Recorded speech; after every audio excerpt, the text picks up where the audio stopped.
Channels ప్రేక్షకులందరికీ 77వ గణతంత్ర దినోత్సవ శుభాకాంక్షలు.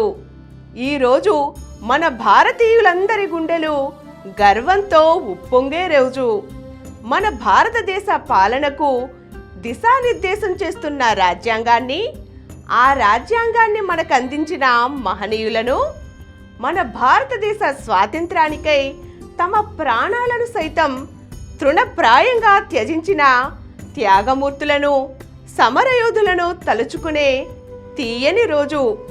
జనవరి 26, 1950న మన దేశ తొలి గణతంత్ర దినోత్సవ వేడుకలు ప్రధాని నెహ్రూ గారు, రాష్ట్రపతి బాబు రాజేంద్ర ప్రసాద్ గార్ల ఆధ్వర్యంలో అద్భుతంగా జరిగింది. మనకు 1947 ఆగస్టు 15న స్వాతంత్ర్యం వచ్చిన సంగతి అందరికీ తెలిసిందే. అయితే మరి 1950 జనవరి 26న గణతంత్ర దినోత్సవాలను ప్రత్యేకంగా ఎందుకు జరిపారంటే, జనవరి 26, 1950 నాటికి బ్రిటిష్ వారు మన దేశాన్ని వీడి 2 సంవత్సరాల 4 నెలల కాలం పూర్తవుతున్నా మన దేశంలో ఇంకా ఆనాటి ప్రభుత్వ చట్టమైన 1935 భారత ప్రభుత్వ చట్టమే అమల్లో ఉంది. 1949 నవంబర్ 26 కల్లా మన రాజ్యాంగం సిద్ధమైంది. అయితే మన నాయకుల కుశాగ్రబుద్ధి, విశాల భావాలు, స్వేచ్ఛ, సమైక్యతలకు మనమిచ్చే ప్రాధాన్యం అన్నింటినీ సమపాళ్లలో జోడించి మనమే తయారు చేసుకున్న మన భారత రాజ్యాంగం అమలుకు సంపూర్ణ స్వరాజ్య నినాదాన్ని ప్రకటించుకున్న జనవరి 26నే ఉత్కృష్టమైన రోజుగా భావించి నాటి నుండి, అంటే 1950 జనవరి 26 నుండి రాజ్యాంగాన్ని అమల్లోకి తెచ్చుకున్నాం. ఈ సందర్భాన్ని ప్రతి ఏటా గణతంత్ర దినోత్సవంగా ఎంతో వేడుకగా భారత త్రివిధ దళాల సామర్థ్యాలను, రాష్ట్రాల సంస్కృతి వైభవాలను ప్రపంచానికి చాటుతూ అత్యంత వైభవంగా జరుపుకుంటున్నాం. ఈ సంబరాలను చూసేందుకు 2 కళ్ళు చాలవు. అయితే ఈ ఆనందోత్సాహ వేళ గణతంత్ర దినోత్సవ మూల కారణాన్ని, ప్రేరణను ఒకసారి మననం చేసుకోవాలి. గణతంత్ర దినోత్సవం అంటే మన రాజ్యాంగం అమల్లోకి వచ్చిన రోజు మాత్రమే కాదు, మన కోసం మనమే ఏర్పరచుకున్న చట్టాలను పాటిస్తూ స్వపరిపాలనను, సార్వభౌమాధికారాన్ని సాకారం చేసుకున్న రోజు. మన దేశ పౌరులకు సమన్యాయం, స్వేచ్ఛ, సమానత్వం అందిస్తూ ప్రాథమిక హక్కులను చేకూర్చుకున్న ఘనమైన రోజు. మన రాజ్యాంగం ప్రకారం ప్రజలే పాలకులు. ప్రజలకు ప్రశ్నించే హక్కు, వ్యక్తిగత ఎదుగుదల, గౌరవప్రద జీవితానికి అవసరమైన అన్ని హక్కులు మన రాజ్యాంగం ద్వారా మనకు కల్పించబడ్డాయి. మనకు కొన్ని ప్రాథమిక విధులను కూడా రాజ్యాంగం నిర్దేశించింది. అయితే ప్రాథమిక హక్కులను శాసనరీత్యా అమలుపరిచే వీలుంది. అలాగే ప్రాథమిక విధులను కూడా అమలుపరుచుకుంటే బాగుంటుంది. ప్రాథమిక విధులు పౌరుల నైతిక బాధ్యతలు. వీటిని 42వ సవరణ ద్వారా ఆర్టికల్ 51A చేర్చారు. వీటిలో రాజ్యాంగాన్ని గౌరవించడం, దేశ సార్వభౌమత్వాన్ని, ఐక్యత, సమగ్రతలను కాపాడడం, స్వాతంత్ర్య ఆశయాలను పాటించడం, దేశ రక్షణకు, జాతీయ సేవకు సిద్ధంగా ఉండడం, ప్రకృతిని, సంస్కృతిని సంరక్షించుకోవడం, పిల్లలకు విద్యావకాశాలు కల్పించడం, ప్రభుత్వ ఆస్తులను కాపాడడం, దేశ ఔన్నత్యానికి కృషి చేయడం వంటి బాధ్యతలతో పాటు ఆర్టికల్ 51AH ప్రకారం శాస్త్రీయ మానవతా దృక్పథాలను పెంపొందించుకోవడం అనే గొప్ప ప్రాథమిక విధిని కూడా మనకు సమకూర్చారు.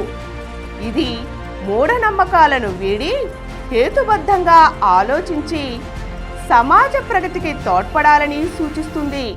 సంస్కరణలను అలవర్చుకోవాలని నేర్పిస్తుంది. మన భారతదేశం అగ్రదేశాల సరసన నిలబడాలని, మన ప్రధాని మోదీ గారు ఆకాంక్షిస్తూ Bharat at the rate of 2047 Viksit Bharat సంకల్పాన్ని ప్రకటించారు. దీనిని సాకారం చేసుకోవాలన్నా, అన్ని రంగాలలో సమగ్ర పురోగతి సాధించాలన్నా ప్రజలందరూ ప్రాథమిక హక్కులను స్వీకరిస్తూ ప్రాథమిక విధులను కూడా పాటించాలి. వికసిత్ భారత్ సాకారానికై ప్రభుత్వ పరంగానే కాక భారతీయులంతా ఏకమై పూనుకోవాలి. ఇది నా దేశం, నా దేశ పురోగతే నా భవిష్యత్తు, నాకు గర్వకారణమని గుర్తుంచుకోవాలి. మన దేశంలో ఇంకా 40% మంది ప్రజలు దారిద్ర్య రేఖకు దిగువన ఉన్నారు. పేదరికంలో మగ్గేవారు, మధ్యతరగతి కుటుంబాలు ఎన్నో సమస్యలను ఎదుర్కోవలసి వస్తోంది. అందరికీ విద్య, వైద్యం, ఆహార వసతులు అందుబాటులో రావాలి. ఇటువంటి సమగ్ర అభివృద్ధిని సాధించడంలో మనకు రాజ్యాంగం తోడ్పడుతుంది. మనం రాజ్యాంగాన్ని సరిగ్గా అర్థం చేసుకుని ఆచరిస్తే మన దేశాన్ని నెంబర్ 1గా తీర్చిదిద్దుకోగలం. ఇప్పటికే మన దేశం space technology, AI, quantum technology వంటి అత్యాధునిక సాంకేతికతల్లో అగ్రగామిగా వెలుగొందుతోంది. ఈ అత్యాధునిక సాంకేతికతలను అన్ని రంగాలలోనూ విరివిగా ఉపయోగించడంలోనూ, క్రొత్త ఆవిష్కరణలు చేయడంలోనూ ఎప్పుడూ ముందడుగు వేస్తూనే ఉన్నాం మనం. మన మాజీ రాష్ట్రపతి అబ్దుల్ కలాం గారు కలలు కనండి, సాకారం చేసుకోండి అని అన్న మాటలను అందరూ గుర్తుంచుకోవాలి. అటువంటి మహనీయులు మన స్వాతంత్ర సంగ్రామ యోధులు చూపిన మార్గాన్ని అనుసరించాలి. వారి ఆశయాలు, ఆకాంక్షలు నెరవేర్చుకోవాలి. నేడు మన గణతంత్ర దినోత్సవ వేడుకలో Vande Mataram at the rate of 150 అనే థీమ్ను అనుసరిస్తూ వందే మాతర గీతానికి 150 సంవత్సరాలు పూర్తయిన సందర్భంగా నాటి స్వాతంత్ర పోరాట స్ఫూర్తిని తిరిగి మనలో రగిలించుకోవాలి. దేశభక్తి, త్యాగం, ఐక్యత, సంక్షేమం, సంస్కృతుల మేళవింపుగా సాగిన వందే మాతరం కశ్మీరు నుండి కన్యాకుమారి వరకు సమస్త జాతిని ఒక్కటి చేసింది. ఈ విప్లవ సాహిత్యానికి నీరాజనాలు పలుకుతూ నేటి కాలానికి అనుగుణంగా జాతి నిర్మాణానికి పునరంకితం అవుదాం. ప్రపంచంలోనే అతిపెద్ద ప్రజాస్వామ్యాన్ని, అతిపెద్ద లిఖిత రాజ్యాంగాన్ని సాకారం చేసుకుని 76 సంవత్సరాలు పూర్తి చేసుకున్న సందర్భంగా భారతదేశ ప్రజాస్వామ్య స్ఫూర్తిని, సంస్కృతి విశిష్టతను కాపాడుకునే దిశగా రాజ్యాంగ విలువలను పరిరక్షించుకుందాం. కశ్మీర్ నుండి కన్యాకుమారి వరకు, అరుణాచల్ ప్రదేశ్ నుండి గుజరాత్ వరకు ప్రతి ప్రాంతంలోనూ ఎంత విలక్షణత, విశిష్టత! ఇటువంటి వైవిధ్యం కలిగిన మన దేశంలో ఎన్నో మతాలు, ఎన్నో ఆహారపు అలవాట్లు, సాంప్రదాయాలు, ఆచారాలు, ఆహారాలు, వస్త్రధారణలు కలగలిసి భిన్నత్వంలో ఏకత్వంగా వెలుగొందుతున్న చరిత్ర మనది.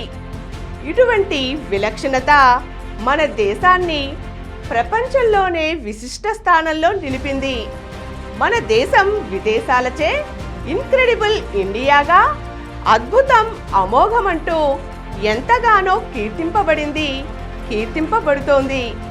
మనలోని అతిథి దేవోభవ, విశ్వజన కుటుంబం అనే భావనలు, అందరినీ మనతో కలుపుకొని పోయే స్వభావం విదేశాలను, విదేశీయులను ఎంతగానో ఆకర్షించాయి. ఇటువంటి భారతదేశ ప్రజాస్వామ్యాన్ని, సంస్కృతిని కాపాడుకోవాలంటే మన రాజ్యాంగ విలువలను మనం కాపాడుకోవాలి, ఆచరించాలి. ఘనమైన గతం కలిగిన మనం భవ్యమైన భవితవ్యాన్ని తీర్చిదిద్దుకోవాలి. మన రాజ్యాంగం మనకు గర్వకారణం. మన స్వాతంత్ర్యం మన స్వాభిమానం. మన దేశం, మన నేల మనకు ఎంతో గర్వకారణం.